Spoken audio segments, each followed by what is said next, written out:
마태복음 5장 1절로 4절의 말씀을 다 같이 한 음성으로 봉독하시겠습니다. 예수께서 무리를 보시고 산에 올라가 앉으시니 제자들이 나온지라 입을 열어 가르쳐 이르시되 심령이 가난한 자는 복이 있나니 천국이 그들의 것이니요 애통하는 자는 복이 있나니 그들이 위로를 받을 것임이요. 아멘. 우리가 세상에서 가장 듣기 싫은 말이 있다면 가난일 것입니다. 과거에 우리 선조들은 가난의 대물림을 하지 않으려고 얼마나 노력했는지 모릅니다. 자신은 굶고 자신은 힘들어도 내색 하나 하지 않고 다음 세대를 위해서 열심히 평생을 준비했기 때문에 다음 세대에 그래도 이만한 삶을 살아가는 이런 그 모습들이라는 것이죠. 사실 우리가 그래서 이 삶 가운데 가난의 이 대물림이 싫기 때문에 어떤 분들은 나는 가난한 삶을 살지 않기로 결단한다. 그래서 가난은 마치 어떤 저주인 것처럼 그래서 가난을 해소하기 위해서 자기의 그 모든 것들을 내걸고 가난은 행복의 적이다. 이렇게 말하는 사람도 있습니다. 그래서 가난은 사람의 마음을 위축시키고 열등감을 갖게 하고 낮은 자존감을 갖게 하기 때문에 이것이 심화되면 자신의 정체성, 신분과 권위까지도 잊어버리게 되는 그래서 그 마음 가운데 늘 근심과 두려움이 떠나지 않는 결론을 갖기 때문에 싫은 것이죠. 근데 가난에는 여러 가지로 구분할 수 있지만 두 종류로 우리가 생각한다면 상대적인 빈곤과 절대적인 빈곤 이 두 가지로 나눌 수가 있는 것이죠. 상대적인 빈곤은 다른 사람과 견주어서 내가 어떤 사람이고 어떤 위치에 있는가를 보는 것이고 절대적인 빈곤은 정말 누군가의 도움이 없이는 아주 일어설 수 없는 이런 지경에 이른 것을 우리가 볼 수 있게 됩니다. 그래서 대부분이 보면 이 빈곤에 대해서는 이 물질적인 것에 대해서 이렇게 견주는 것이 많죠. 누가 더 많이 가지고 있는가, 그 사람이 어떤 사람인가 이 됨됨이를 우리가 결정하는 것도 보면 그런 부분이죠. 그래서 예수님께서는 이 가난에 대해서 말씀하시면서 특별히 심령이 가난한 자는 복이 있다 이렇게 말씀하시는 것을 봅니다.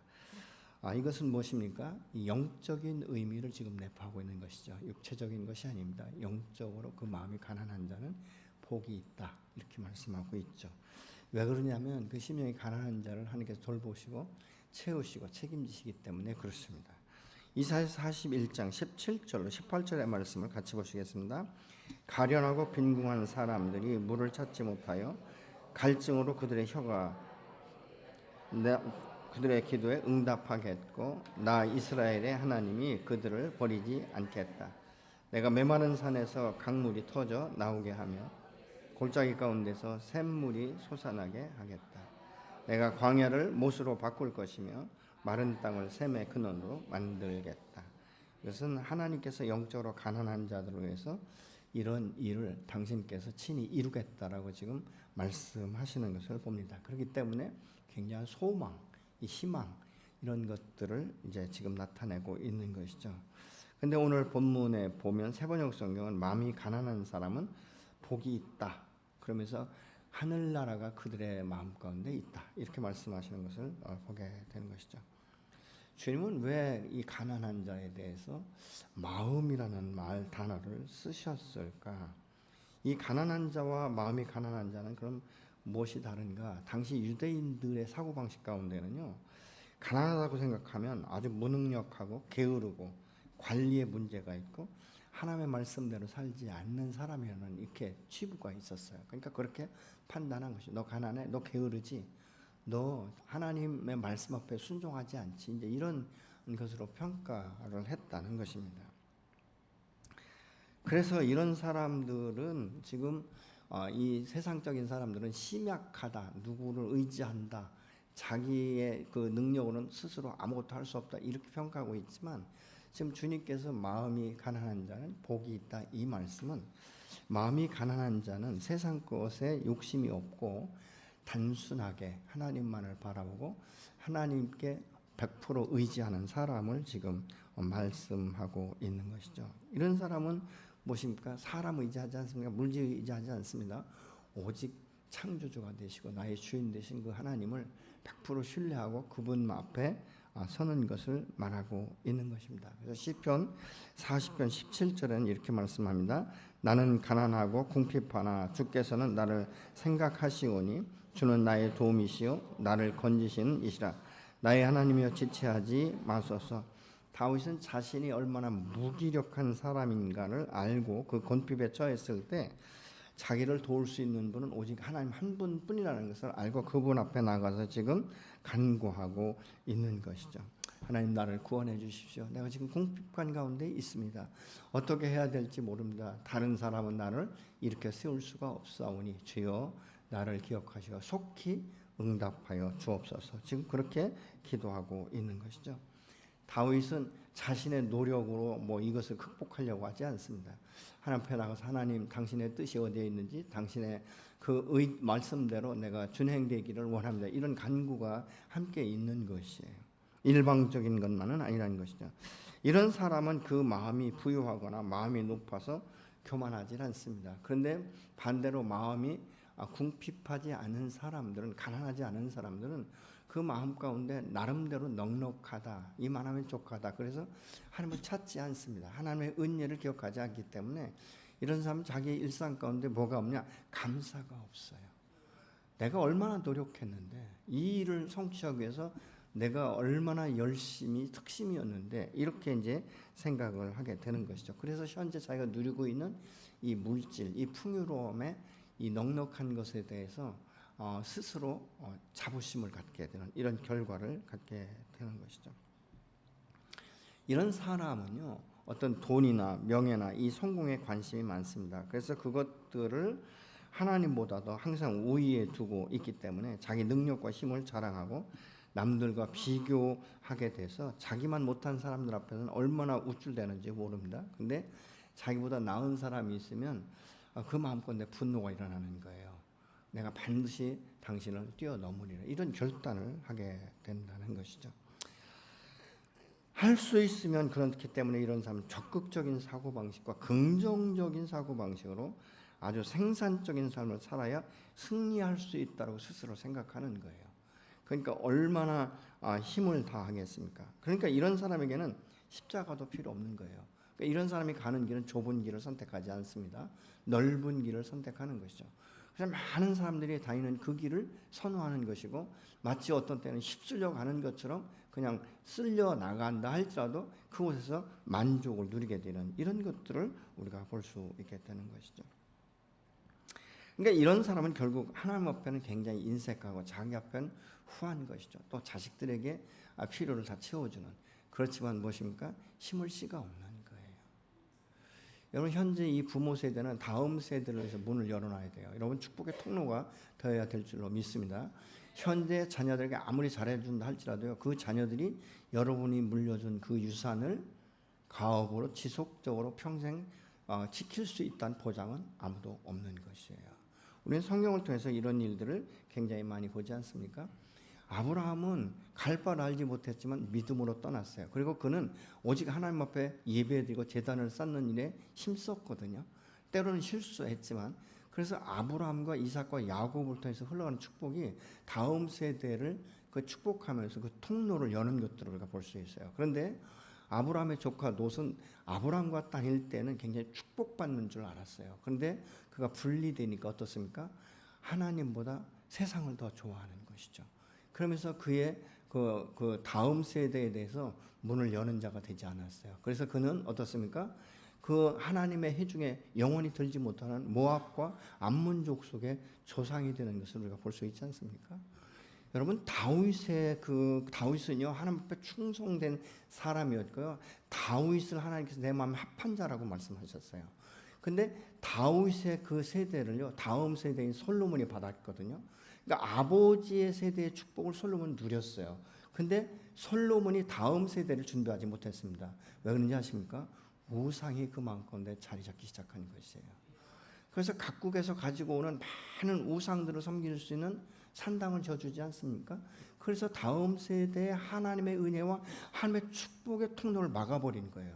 결국은 무엇인가? 다음 세대에 그 이스라엘이 두 왕국으로 나뉘게 되는 그래서 그 다음부터는 이 죄악이 관영한 세상 가운데 이 다윗의 세대처럼 그런 축복을 누리지 못하는 것을 우리가 성경을 통해서 알 수 있게 되는 것이죠. 여러분의 세대는 다음 세대의 그 다음 세대를 책임지는 거예요. 여러분들의 삶은 다음 세대에 심을 씨를 준비하는 것이에요. 어떻게 준비하느냐는 다음 세대가 어떻게 창대케 되는가를 우리가 볼 수 있게 되는 것이죠.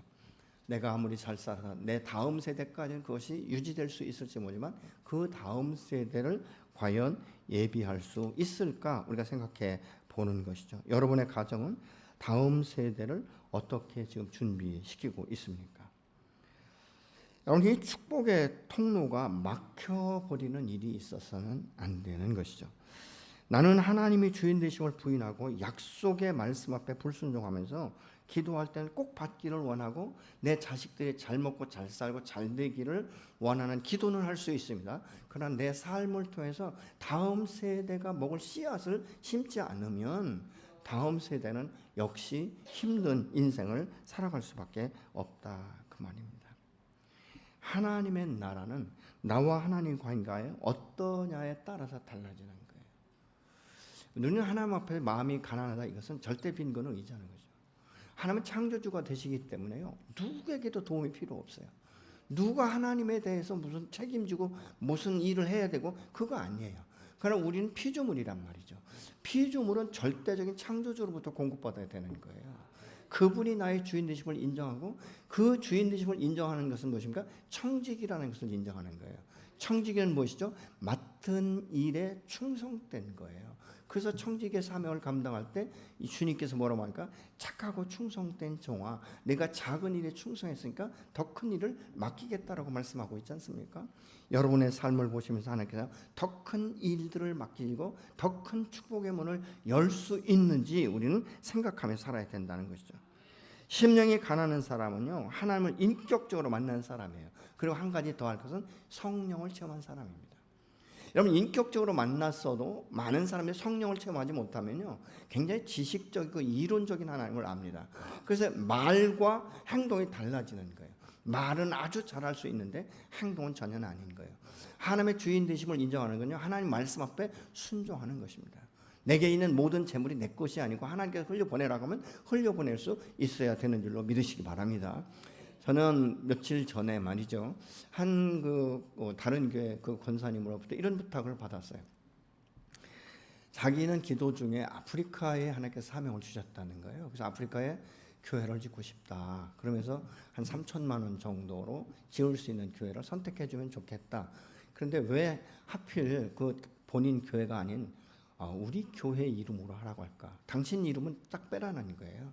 생수교회 이름으로 해주십시오. 그래서 저희들이 기도하면서 탄자니아에 있는 잘 아는 이 아주 신실한, 우리가 신뢰할 수 있는 이 선교사님이 계시기 때문에 그분에게 부탁을 했습니다. 그래서 그 탄자니아는 또 의외로 교회 건축은 그렇게 비싸지 않더라고요. 한 1,000만 원 정도면 교회 하나를 세울 수 있다는 거예요. 그런데 이분이 지금 목표는 3천만 원이거든요. 그래서 2천만 원은 그 선교사님이 앞으로 미래지향적인 이 선교를 하기 위해서 그곳에 4만 평을 지금 준비해놓고 기독교 학교를 세우고 싶다는 거예요. 근데 그 기독교 학교에 교회가 있어야 되는데 기독교 학교에 교회를 세우려면 5천만 원이 필요하더라고 합니다. 그래서 그분이 교회 하나를 짓고 나머지 2천만 원은 그 기독교 학교에 있는 교회를 세우기 위한 씨앗으로 심으셨어요. 여러분 놀랍지 않습니까? 저는 우리 교회 성도들이 이런 삶이 여러분의 삶 가운데, 여러분의 가정 가운데 이루어지기를 예수로 축원합니다. 여러분, 그분이 한다면 왜 우리는 못합니까? 왜 그렇습니까? 우리가 부유하지 못해서 그렇습니까? 어쩌면 내가 인색해서 그럴지도 모르는 것 아니겠습니까? 여러분, 심령이 가난한 사람은 그렇기 때문에 다른 사람과 비교하지 않습니다. 하나님 앞에 선 자기의 모습을 보기 시작하는 것이죠. 심령이 가난한 사람은 그렇기 때문에 인격적인 하나님을 만날 뿐만 아니라 성령을 체험해야 돼요. 여러분, 하나님 안에서 그 예수님의 제자들을 보십시오. 주님과 늘 만났어요. 매일 만나서 도제 훈련을 받았죠. 그래서 때로는 비유로 말씀하신 것도 뒤에가 다 풀어주시지 않습니까? 그런데 성령의 체험이 없다 보니까 그 예수님을 따라다니면서 베드로까지도 예수님을 부인하는, 죽기까지 따라가겠다고 했던 이 베드로 부인하는 이런 일이 일어나지 않습니까? 그런데 사도행전 2장에서 성령을 체험하고 나니까 이 베드로가 목숨 걸고 복음을 증거하는 증인의 삶으로 바뀌는 것을 우리가 볼 수 있게 되는 것이죠. 여러분, 이것이 없으면 입술로는 예수를 주라고 칭하고 있지만 그의 마음과 삶에는 자신이 주인이 되거나 물질이 주인이 되고 세상과 누리는 것이 주인이 되는 것을 우리가 주변에서 볼 수 있게 됩니다. 그것은 무엇입니까? 우상 숭배인 것입니다. 마음이 가난한 사람은 세리와 같은 사람이에요. 누가복음 18장 13절 같이 보시겠습니다. 그런데 세리는 멀찍이 서서 하늘을 우러볼 엄두도 못 내고 가슴을 치며 아 하나님 이 죄인에게 자비를 베풀어 주십시오 하고 말하였다. 자신이 하나님 앞에 그 영광 앞에 설 수 있는 자격조차도 없다고 생각하는 거예요. 얼굴을 들고 하나님 앞에 구하는 것이 아니라 그냥 얼굴을 숙인 채 하나님 나는 죄인입니다. 내가 하나님 앞에 열심히 일하고 하나님께 영광을 돌린다 한다 할지라도 하나님 보시기에 그게 뭐 유익하겠습니까? 주님 나를 불쌍히 여겨 주십시오. 나를 기억해 주십시오. 이런 기도를 하는 것이죠. 내가 당당히 하나님 앞에 드릴 것도 없고 내어놓을 만큼 자랑거리도 없다는 것이죠. 자신이 가지고 있는 것이 하나님의 영광 앞에 변변치 못하기 때문에 그래서 철저하게 이 깨달은 것을 이 사람이 고백을 통해서 알 수 있게 되는 것이죠. 이런 사람이 심령이 가난한 사람인 것입니다. 그러나 바리새인은 자신이 있고 아주 자신 있고 당당하고 다른 사람과 비교해서 굉장히 우월하게 생각하는 거예요. 자기 의가 있다는 것이죠. 나는 일주일에 몇 번 금식하고 10의 1주를 빠짐없이 내놓고 내가 이렇게 기도하고 있습니다. 자기를 굉장히 드러내지 않습니까? 이런 사람은요 하나님의 은혜가 필요 없는 거예요. 자신이 그냥 그렇게 살고 있기 때문에 당연히 자기는 하나님으로부터 인정받아야 될 사람으로 생각한다는 것입니다. 여러분, 우리 인생은 한 번 사는 거예요. 다시 살 수 없는 것 아니겠습니까? 하나님이 주신 은혜에 보답하기 위해서 내가 할 수 있다면 최선을 다하고 드리고 싶은 마음들이 저 여러분 안에 있어야 될 줄로 믿습니다. 심령이 가난한 자는요 소유에 대한 욕심이 없어요. 그러니까 소유에 대한 욕심, 탐심, 탐욕이 없으니까 마음의 평강이 있는 거예요. 그러니까 현재의 삶에 행복한 거예요. 참 고맙다, 참 감사하다. 이만큼 사는 것도 하나님의 전적인 은혜다. 그러니까 이런 사람은요 자기를 높이려고 하지도 않아요. 뭐 다른 사람과 비교해서 뭐 좋은 차, 나쁜 차 이런 거 구분하지 않습니다. 뭐 넓은 집, 좁은 집 이거 구분하지 않아요. 그냥 마냥 행복한 거예요. 여러분, 아무리 부자들도요 자기 자신을 위해서 누리지 못하면 그게 뭐 그렇게 많은 게 유익할 수 있겠습니까? 그래서 이 사람이 물질을 부인하는 것도 사실은 어렵거든요. 근데 더 어려운 것이 무엇인지 아십니까? 자기 부인이에요. 자기를 부인한다는 것은 여러 가지로 우리가 해석할 수 있지만 여러분 중요한 것 중 하나가 자신의 의나 자신의 지혜와 지식에 대한 이 부분, 그 앞으로 미래지향적인 이 가능성이 있는 것까지도 제가 내려놓는다는 것은 매우 어려운 것입니다. 그렇기 때문에 이것을 부인하는 것은 무엇인가? 전적인 하나님의 사랑과 은혜, 그분이 아니면 내가 이 자리에 설 수 없다는 이것을 인정하는 사람만이 그렇게 할 수 있게 되는 것이죠. 왜 그것을 부인해야 됩니까? 나 같은 죄인 구하신 그 하나님의 은혜를 우리 생각해 볼 때 그것은 오직 하나님의 은혜요 감사밖에 없다는 것이죠. 이런 사람은 자신의 학벌이나 뭐 어떤 의나 어떤 재능이나 이 물질 뭐 이런 것들을 자랑하지 않아요.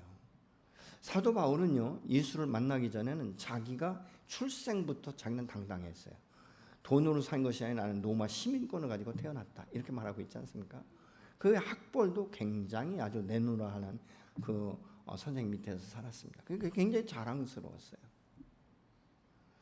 그러니까 이 사울은요 예수 믿기 전에는 아주 자기의가 강했고 굉장히 당당했습니다. 근데 이 다메섹에서 예수를 만난 후에 그가 이런 고백을 합니다. 주님, 나는 죄인 중에 괴수입니다. 내가 그동안 알았던 학문이나 이 모든 지위는 정말 세상의 초등학문에 불과한 것이고 내가 누리던 모든 것들은 하나의 배설물에 불과합니다. 이런 고백을 해요. 예수님의 그 수제자였던 베드로는 어떻습니까? 밤이 새도. 그러니까 이 베드로는 갈릴리 호수에 어부로 잔뼈가 굵은 사람이에요. 그러니까 어느 시간에 어떤 장소에 그물을 어느 정도의 깊이로 내려야 고기가 잘 잡히는지를 잘 아는 사람이었어요. 근데 그날은 밤새도록 그물을 내렸지만 자기가 생각한 것만큼 수확이 없었어요. 그래서 이제 좀 오늘은 여기서까지다라고 생각하고 그물을 씻는데 주님을 만나잖아요. 근데 주님께서 깊은 데로 가서 그물을 내리라고 하니까 베드로의 고백이 무엇입니까?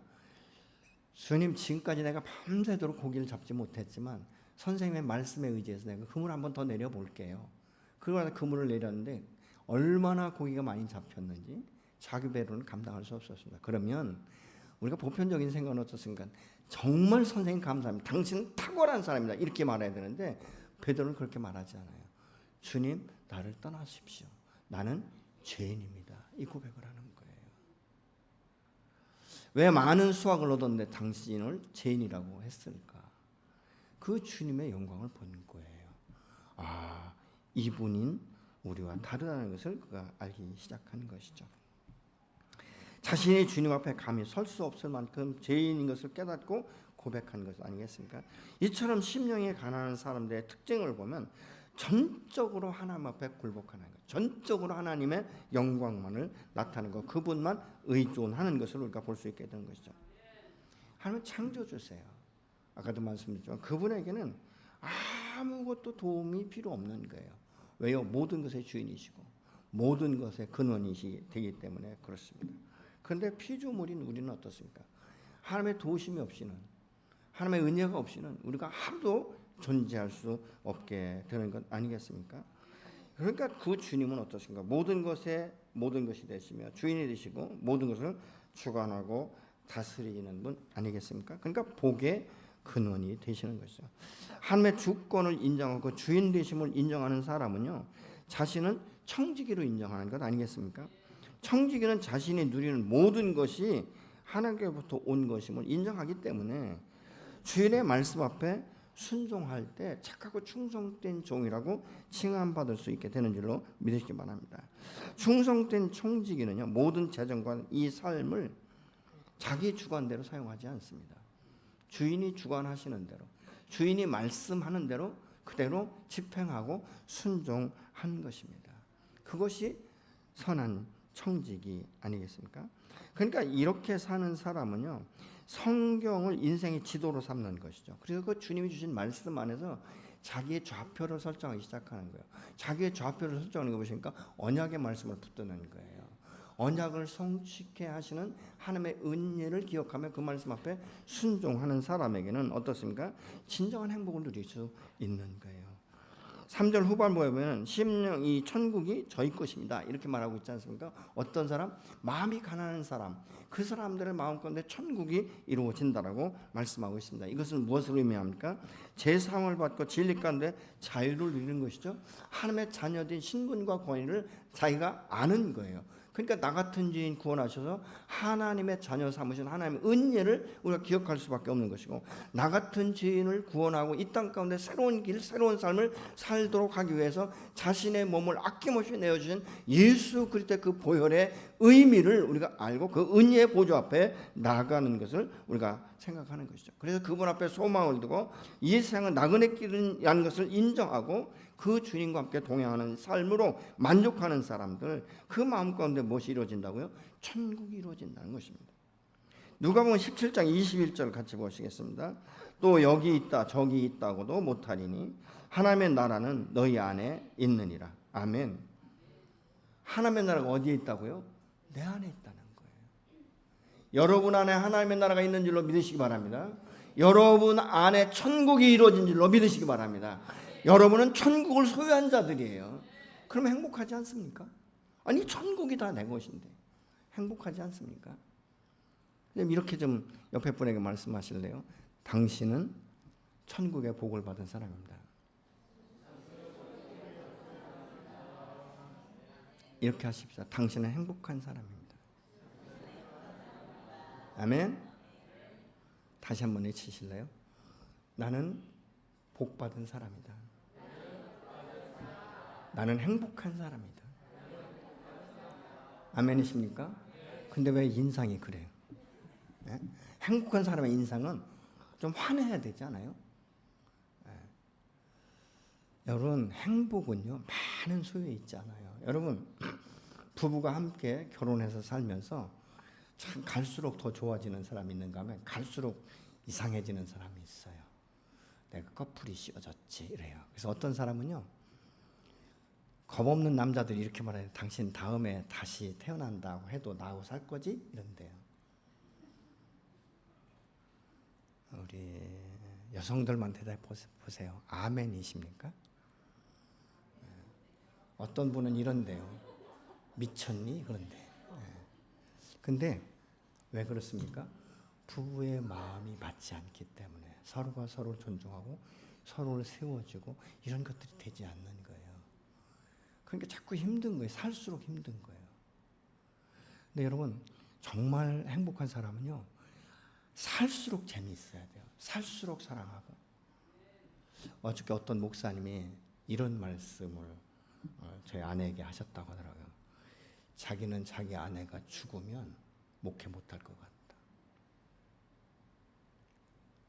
그리고 자기를 만났기 때문에 참 사모가 너무 힘들어하는 모습을 볼 때 참 내가 사모와 결혼한 것이 잘못된 것 같다. 이런 생각이 가끔 든대요. 왜 그러냐니까 이 사모가 나를 안 만났더라면 더 좋은 남자 만나서 정말 행복한 삶을 살 수 있는데 나를 만나서 목회자의 사모가 되어서 썩지 않아도 될 이 속을 썩게 되고 스트레스를 받게 되기 때문에 너무 안쓰럽다는 거예요. 자, 이런 분들도 다음 세대에 또 만나면 결혼하지 않겠다라고 말할까요? 저는 그렇게 생각하지 않아요.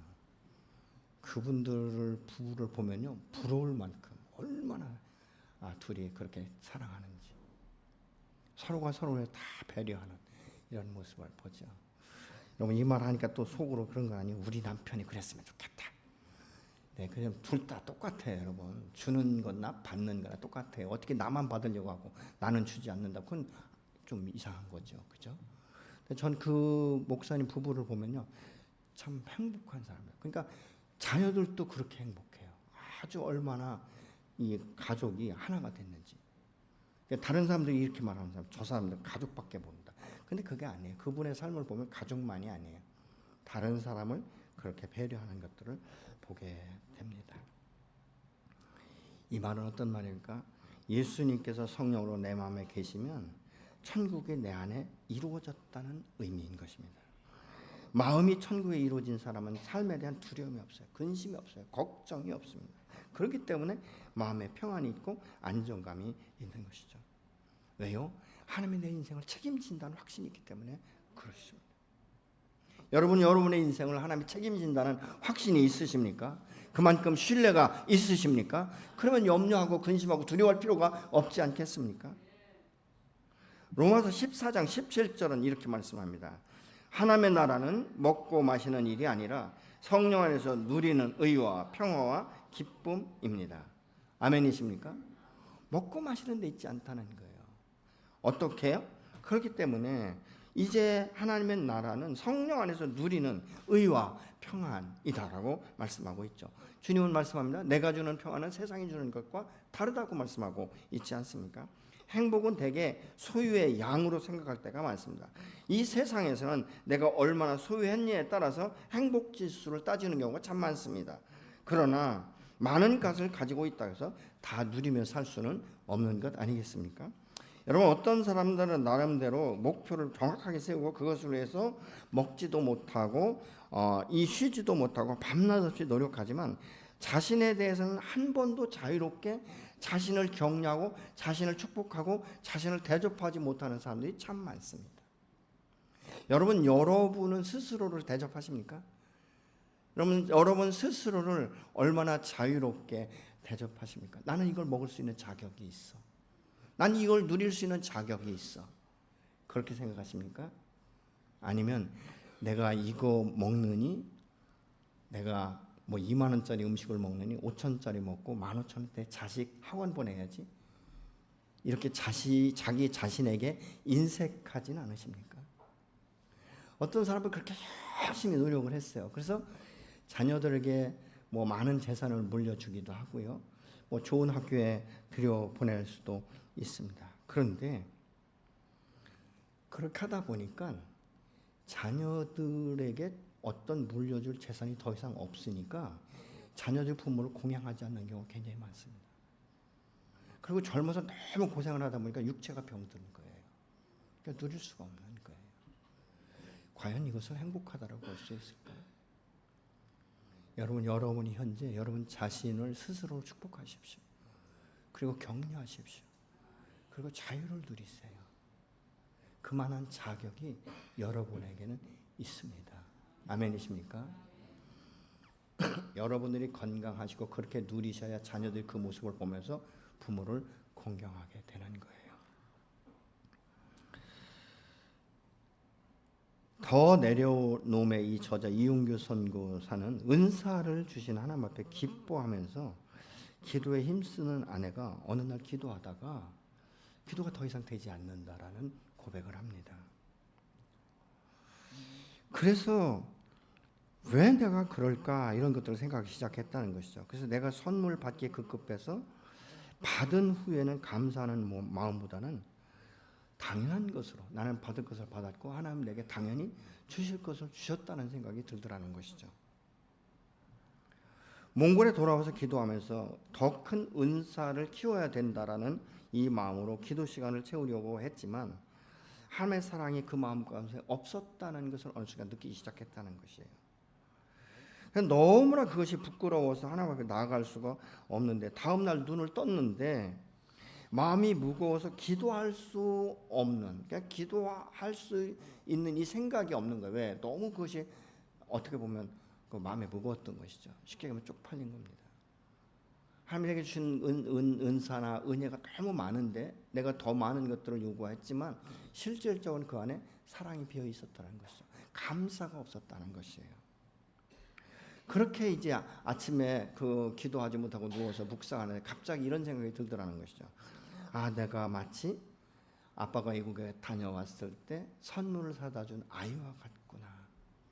아이가 선물을 받고 나서는 그게 너무 기쁘고 행복해서 막 이 사람 자기 친구들에게 알리고 이것을 조립하고 이것을 어떻게 하면 이것을 활용할 수 있을까 여기에 집착을 하다 보니까 부모에게 감사하다는 말도 안 하는 어린아이와 같은 자기의 모습을 발견했다라고 말합니다.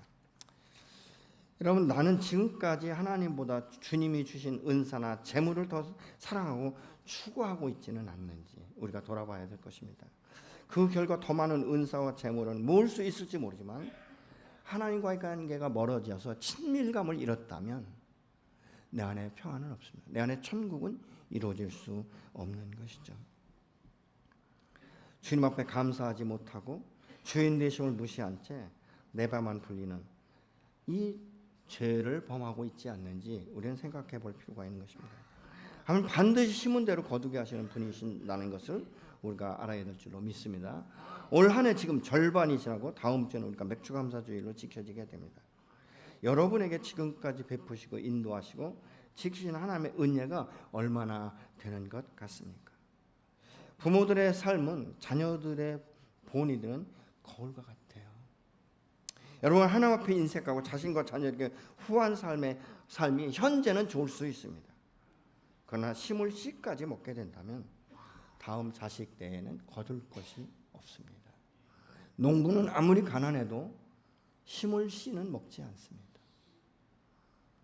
저는 어렸을 적에 이 보릿고개를 경험한 사람이에요. 보릿고개는 무엇입니까? 이 보리를 타작하기 전에 먹을 양식이 하나도 없는 거예요. 그러니까 완전히 그 익지 않은 이 보리 이삭을 취해다가 그것을 이제 불에 이렇게 볶아서 그걸 이제 이 껍질을 까서 죽을 써먹는 거예요. 그게 보릿고개예요. 그렇지만 그분들은요 다음에 심을 씨를 절대 먹지 않습니다. 왜 그렇습니까? 지금 먹을 때는 좋지만 다음에 씨를 심을 게 없으면 건너뛰는 거예요. 남의 거 빌려다 돌려치기 하는 것도 한계가 있는 거예요. 그래서 반드시 먹을 씨를 빼먹지는 않는다는 것입니다. 여러분, 믿음의 사람이 감사하지 않는 것은요, 하나님의 베푸신 은혜를 나도 모르게 무시하는 거예요. 여러분, 또 뿐만 아니라 하나님의 주인 되심을 인정하지 않는 거예요. 여러분, 우리 입술로는 절대 난 그런 사람 아니라고 말합니다. 근데 나의 삶을 보면 알죠. 여러분, 하나님이 여러분에게 주신 그 은혜를 얼마나 기억하십니까? 여러분의 노력으로 다 재물을 모았다고 생각하십니까? 여러분, 하나님이 1년 동안만 비를 내리지 않으면 여러분 이 땅 가운데는 황폐할 수밖에 없습니다. 하나님이 내 건강을 지켜주지 않으면 우리는 잠깐도 유지할 수가 없어요. 제가 아파 보니까요, 사실 저는 제 인생 가운데 누구든 다 그런 생각을 하겠지만 암이라는 단어는 없었습니다. 근데 암이라는 단어를 딱 들으면서부터 내 마음 가운데 어떤 생각이 왔냐면, 그동안 내가 내 몸 관리를 허술하게 했구나. 근데 또 한 가지 감사한 건 뭔지 아십니까? 얼마 전에 그 선교사님 오셔서 선교사님이 건강검진을 하려고 문의를 했더니 지금 신청을 해도 8월 달에 건강검진을 할 수 있다는 거예요. 근데 제가 건강검진을 할 때는요, 아무 이유나 조건 없이 바로 3일 후에 했어요. 그리고 나서 그 결과를 볼 때에 그 바로 서울에 있는 이 병원과 연결될 때도 그 빈 자리, 그러니까 예약했다 빠진 사람 자리에 제가 들어가서 일주일 안에 한 4, 5일 만에 제가 그 검진을 받을 수 있었고, 또 그 덕분에 수술을 3주 후에 할 수 있었어요. 근데 그 후에 알아보니까 8월 달에 예약을 해야 되고 수술은 내년에 할 수 있다, 이런 얘기를 하는 거예요. 제가 얼마나 감사했는지 모릅니다. 그리고 그 결과를 볼 때 참 감사한 것이 연기였었다. 그것이 감사했어요. 그러면서 제 마음 가운데 어떤 생각이 드냐면, 내 인생 다시 한번 생각을 똑바로 살아야 되겠다. 내가 얼만큼 살 수 있을지 모르지만 남은 생엔 전과 다른 삶을 살아야겠다는 결단을 했습니다. 요즘에도 가능하면 새벽에도 하나님의 은혜를 구하고 내가 어떻게 할 것인지 이런 것들을 늘 마음에 새기면서 살다 보니까 전과 다른 삶을 추구하게 돼요. 근데 어떤 분들은 위기에 있을 때는 막 긴급하니까 하나님 앞에 막 서원하고 이렇게 기도하고 있지만 그것이 마음에 새겨지지 않으면요, 한 2, 3개월 건강이 회복되면 서원은 간 데가 없습니다. 여전히 하나님의 은혜를 인정하지 않습니다. 감사하는 마음으로 하지 표현하지 않습니다. 저는 우리 젊은이들이 하나님 앞에 하나님의 것을 하나님의 것으로 인정하지 않는 경우가 지금 너무 많습니다. 부끄러운 얘기지만 주일 헌금도 안 하는 분들이 참 많습니다. 11조는 상상할 수도 없을 만큼이요. 이게 어떤 죄인지 아십니까? 하나님의 주인 되심을 인정하지 않는 거예요. 내가 주인이라는 것이죠. 여러분, 나는 심을 씨까지 지금 빼먹고 있지는 않습니까?